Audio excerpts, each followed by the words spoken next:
ऐसे ही गाइस देख सकते हो आप, मैंने वीडियो में दिखाया था इस गाड़ी के अंदर इंजन में हुई थी टिक टिक का साउंड था गाड़ी के अंदर। तो हेड हमने इसका खोल रखा है गाइस, ठीक है। तो ये इसका हेड उतरा हुआ है, ठीक है। और जिसके वाल है, और ये देखो आपका एग्जॉस्ट वाला वाल किस कंडीशन में है, ठीक है। पूरा वाल हिला है।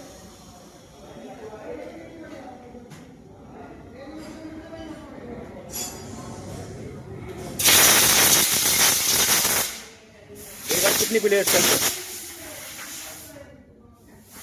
और जो अपना इनलेट वाला वाल है उसके अंदर प्लेट बिल्कुल नहीं है।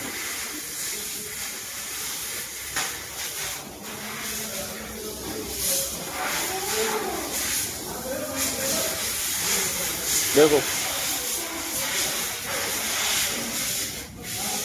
और इसमें आप देख सकते हो इतनी बहुत गंदी टेप प्लेट आ रखी है इसमें।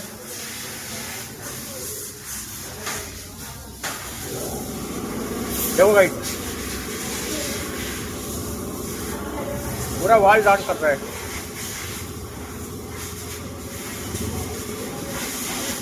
तो गाइस इसमें करना क्या है आपको, अब इसका हेड हमें चेंज नहीं करना पड़ेगा, नो इसके बाकी गाड़ी कंप्लीट अगर आपको इंजन का साउंड सुनाना किस तरह का साउंड है इसका।